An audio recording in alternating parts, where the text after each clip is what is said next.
things, and again thanks to you, and in particular thanks to the experts who came in. And I think it is important to say they're experts in the field of medicine, in the field of legal studies and so on, and they volunteered of their time. Many of them travelled long distances, and their testimony was invaluable and overwhelming, and I'm not really going to repeat it. I'll just maybe make a few quick points on where we go from here and what our job was, or what I think it was anyway. That we were here not just to validate the decisions of the Citizens' Assembly, but to analyse them and look at how we could possibly take them forward. And I think it's very clear, and I agree with Deputy O'Sullivan, that the first step in that, and to do that, is to look at Article 3.3 and the constitutional provision. By far and away, that is the most important. And in order to broaden the provision of abortion in line with the Citizens' Assembly, we need to repeal the 8th Amendment. A confusion arose in the course of the Assembly, which in fairness we had aired out here with Justice Lafoy and the other legal representatives about the idea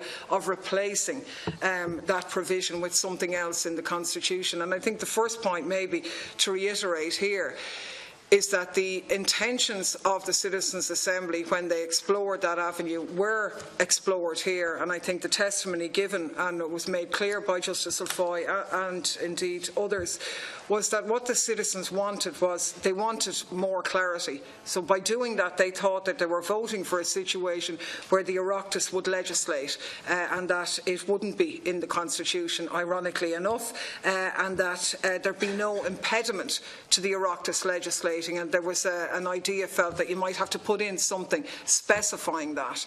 Now, we've teased that out with our legal advisor here, and that my own view is that that is not necessary. And actually, to give effect to the intention of the Citizens' Assembly, repeal, simple repeal, is the best option of doing that, because the Oireachtas already has the legislative power to bring in whatever legislation it sees fit once the barrier of the 8th Amendment is removed, and there wouldn't be any other comparative area whereby the courts would be removed from that process, which in essence what the Citizens' Assembly were recommending would be there. So my feeling on that is the original decision of the Citizens' Assembly to repeal simply is the best way forward. I'm not going to repeat the points, but that is the only way in which we can I suppose, give a voice to what I believe is that the Constitution isn't a place to regulate medical practice.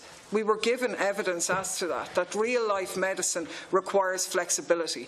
This is a public health matter. In no other area of medicine do we say, well, intrude in the relationship between a doctor and their patient. We allow the doctor make the best decision in consultation with the patient. And that's all that's being advocated here. For such matters to be in the Constitution has led to a situation where women's rights and women's constitutional status is significantly lessened. And I think my first concern is that it should not be in the Constitution at all. And the best way of doing that is repeal simpliciter. If legislation is published in tandem, well, sure, we know it's been prepared at the moment anyway, and I'll make some points about what I would like to see in that legislation, but it's maybe a job beyond us. Just to maybe re-emphasise, and I know we did it earlier in the committee proceedings, but the problem with putting something into the Constitution and the restrictions in that, I mean, our legal counsel was very clear that to repeal and replace in the Constitution a full piece of legislation would be unprecedented, totally unworkable. I think she also was quite clear that to replace it with specific grounds, the idea maybe along the divorce referendum.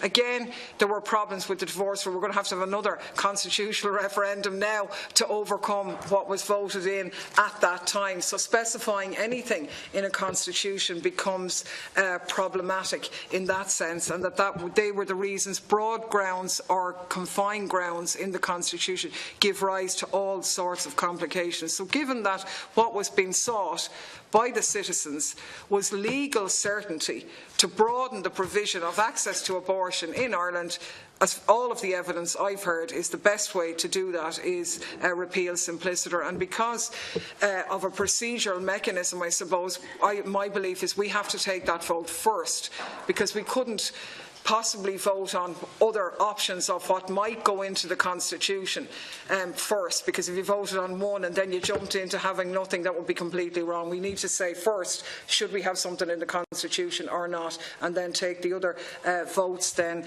after that. I think we should... Back to that point, you know, because I think your point is well made, and probably it's a valid point. Yeah, I mean, so it's just in terms of how we take it forward. I mean, look at... I think a lot of inaccurate points were made during the course of the discussions as well. Some of them repeated as of late, repeatedly actually, We should remind ourselves that in 1983, when this amendment was brought in, abortion was already illegal in Ireland. And it was being put forward as a mechanism which was going to stop abortion, Irish abortions. But actually all it did was meant that Irish abortions happened later.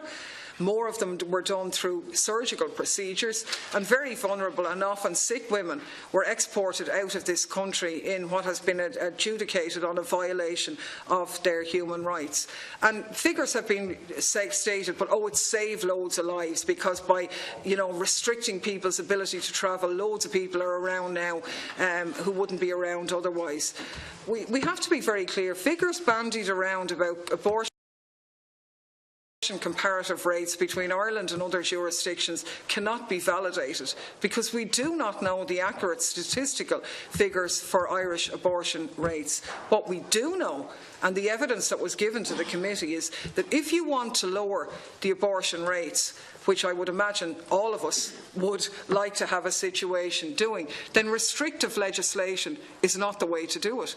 The way to do it is to support women's decision-making. It's to give access to sex education, it's to give access to contraception, it's to allow women have sufficient economic means to care for a child who might have a disability, that they'd have a home to bring a child into. If they were given, all of these things are the measures actually that reduce abortion. And the impression being given that if we change the 8th Amendment, there are going to be these kind of marauding gangs of women taken to the streets now to claim their right to a late-term abortion is frankly, it's really insulting to all citizens in this state, and we shouldn't have had to listen to it, but no doubt we'll be listening to a fair amount of it. I think we need to correct as well this idea of, and in fairness, Deputy Fitzpatrick reiterated there that of abortion being dangerous. We were given expert medical evidence from the World Health Organization and medical practitioners that abortion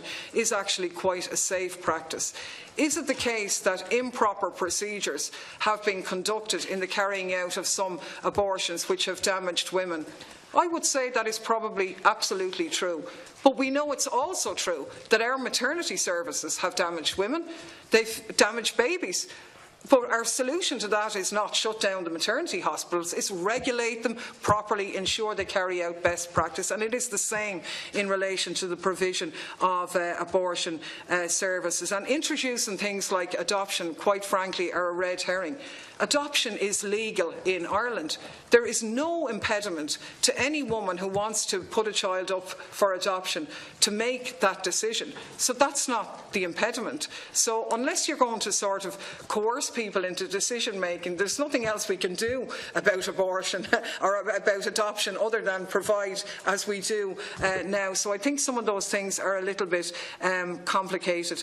In terms of decriminalisation, an absolute must. It came up at every single session, and I think one of the speakers explained it really well when he said there are loads of people on this committee, and there are loads of people in the whole of Ireland and in the whole of the world who have different views on abortion, on when life begins and all the rest of it, but where you will get agreement is on the idea that women and doctors shouldn't be penalised for making such a decision, and they shouldn't be criminalised from that. And I think that's a key decision of this committee, that I would actually put that maybe up front, because a lot of what follows after that is covered by the chilling effect of that, and we got a lot of evidence to that. I'm not going to repeat it here. And in that context, I suppose, how we deal with Module 2, and I know we'll deal with it later on, but I just want to again say we were asked to address how we deal with the reasons of the Citizens' Assembly. We weren't asked to approve them or not. We were asked to how we could give them life, if you like, or not. And in that sense, I think looking at it point by point is not necessarily the best way to do that, because we got so much evidence which said that a reasons-based approach wouldn't work. It would be that actually a better way to look at all of the reasons of the Citizens' Assembly in its entirety is to say, well, the majority, and clear majority, in all the categories was in relation to early pregnancy, that access should be available without restriction as to reasons, and that actually should be the starting point. And given that we know that most abortions are carried out in early term, if we started with that point, we would meet the needs of the overwhelming majority of women who presently need to access abortion. I think you combine that with decriminalisation, which would make the availability of the abortion pill illegal. It would certainly not be criminal anyway. It would allow doctors to prescribe that, and that would be, to my mind, a proper solution, along with, as Deputy O'Sullivan said, the Women's Council provision for how you would deal with later stage terminations then. But I mean, I think we should reiterate the evidence, and we spent a lot of time talking about, you know, the tragic cases of rape, fatal fetal abnormalities and so on. They're a tiny number of the women who are accessing abortion in Ireland at the moment. So in order for us to really give life to what the Citizens' Assembly is doing, we need to, I think, start the other way around. But maybe that's something we need to look at later on. Yeah, I think they're the most points I think I want to make, Chair. I think it's been a very good process. Nobody probably will have the time to go back and look at the testimony, but if there's people out there who have the time, you do a lot worse than to listen to some of the people we had in here. They were absolutely tremendous, and we owe them a debt of gratitude, you know. Thank you, Deputy.